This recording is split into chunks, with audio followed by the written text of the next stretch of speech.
Informs the client of the procedure and washes hands. Good morning, sir. I'm your nurse, Juliet. I'm going to get your vital sign or to take your vital sign. Gathers needed equipment and supplies, BP apparatus, and stethoscope. Digital thermometer, cotton balls, dry and wet with alcohol, and watch with second hand. Positions the patient comfortably, either sitting or lying down. Provides for privacy if taking rectal temperature. Let us now proceed to taking temperature. Wipes the thermometer with cotton balls with alcohol from the bulb towards the body.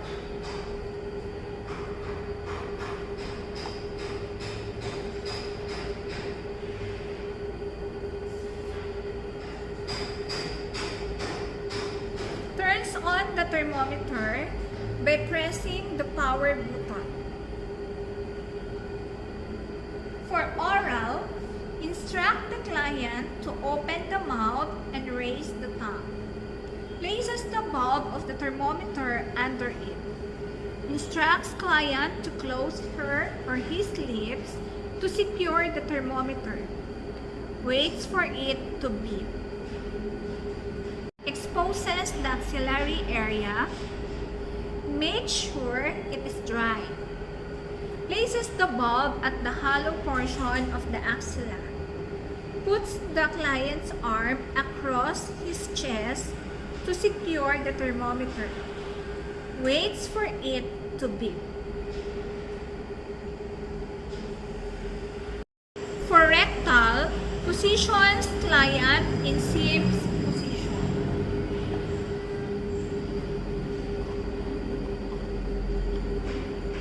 Make sure you provide privacy.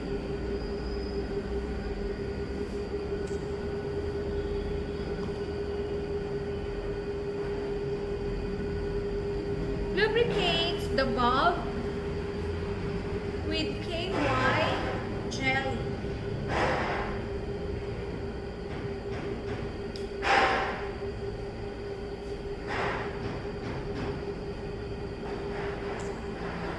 Inserts thermometer at least 1 to 1.5 inches into the rectum.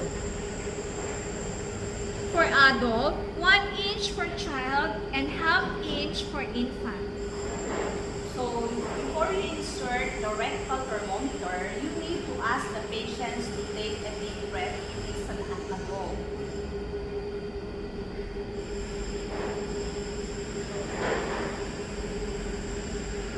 Let it stay until the thermometer beeps.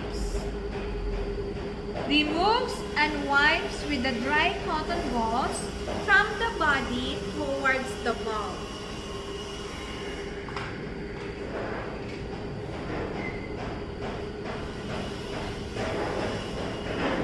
Notes and records the digital reading.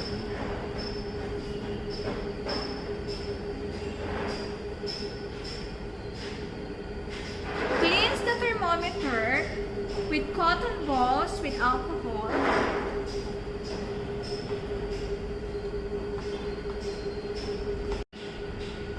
From body to bulb. Secures the clean thermometer for future use. Let us now proceed to taking pulse. Please note that while you are taking the temperature of your patient, you can actually proceed to taking his or her pulse. While you are waiting for the temperature or the thermometer to beep. Now you can start by locating the pulse. For radial, place the index and the middle finger along the radial artery at the base of the thumb of the patient and rested the thumb on the back of the patient's wrist and feel the pulsation. Please note that fingertips are sensitive to touch. You'll feel the pulsation of the patient's radial artery. But if you use your thumb for palpating, then the nurse may feel her own pulse. That's why you have to use your index and your middle finger. Count the rate for 1 full minute. Notes the following: the rate, the rhythm. Observe for any adventitious or abnormal heart sounds. For apical pulse,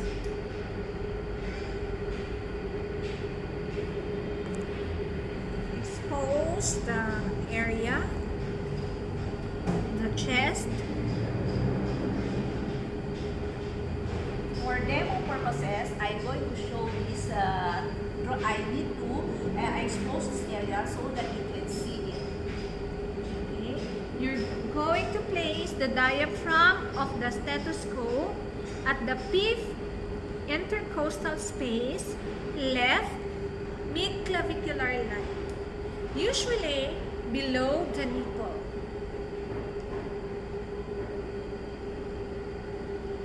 Then again, count the rate for 1 full minute. And note the following: the rate, rhythm, or any adventitious or abnormal heart sounds.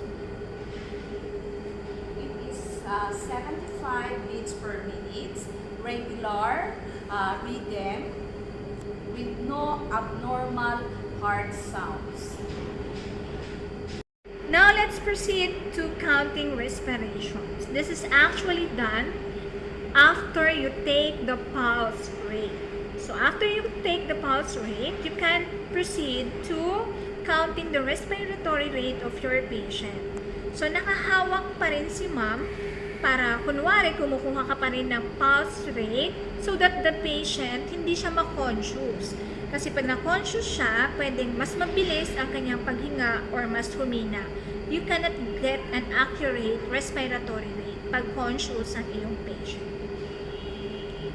For adult and pedia, for adult, with the fingers still on the wrist or stethoscope on the chest as if counting the pulse. Notes for the rise and fall of the chest with each respiration for 1 full minute.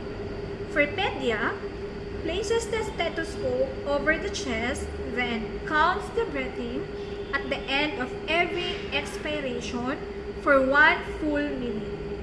Notes and documents for rate, depth, and any adventitious or abnormal breath sounds.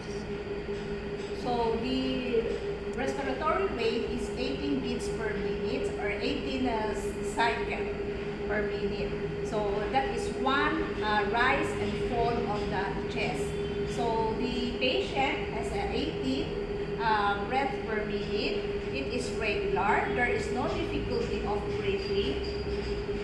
There is no adventitious sounds, no? When you're going to use the stethoscope. So since my patient is adult, so I did not use a stethoscope. I just count the respiratory rate. For measuring blood pressure, places patient in comfortable position with forearms supported. Exposes the client's upper arm.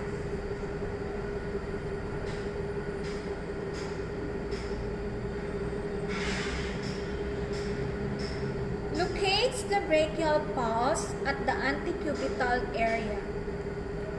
Should be opposite of your radial pulse. This is your brachial pulse. Wraps the cuff of the sphygmomanometer smoothly around the patient's arm at least 2 inches above the antecubital area. Make sure that the cuff is not too loose nor too tight.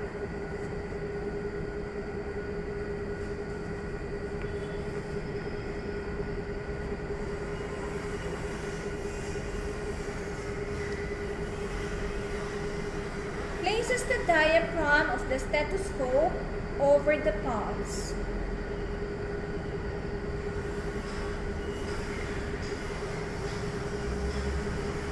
Closes the regulator and then inflated the cuff until the pulse is no longer heard. Loosens the regulator slowly then, notes for the first kurut-kuf sounds and the last pulsation heard, which is your systole and diastole, as reflected in the manometer. For repeated readings, allow 20 to 30 seconds to stabilize circulation before re-inflating the cuff.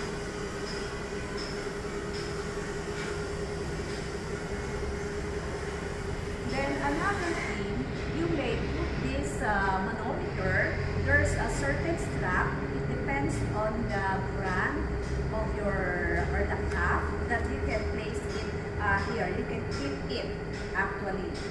Okay? Depending on what type of your BP cuff. Okay? So that you can rate it as you press the diaphragm, no? The stethoscope. Okay?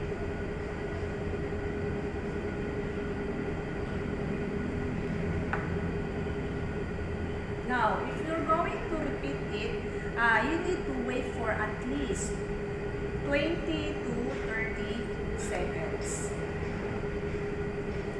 Deflates the cuff completely and removes from the patient's arm.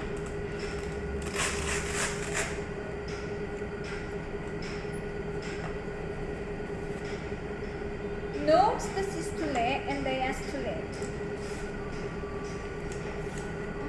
Places client in comfortable position. Returns equipment and washes hands. Documents on the vital signs sheets. Notes for any abnormalities. Makes appropriate referrals. So the blood pressure, the first beat that I heard is around 120 and the last sound is of 80. So I think the BP of my patient is 120 over 80 millimeters per mercury. After that, I could document wash hands. This is the correct way of checking the BP cuff if it is too loose or too tight.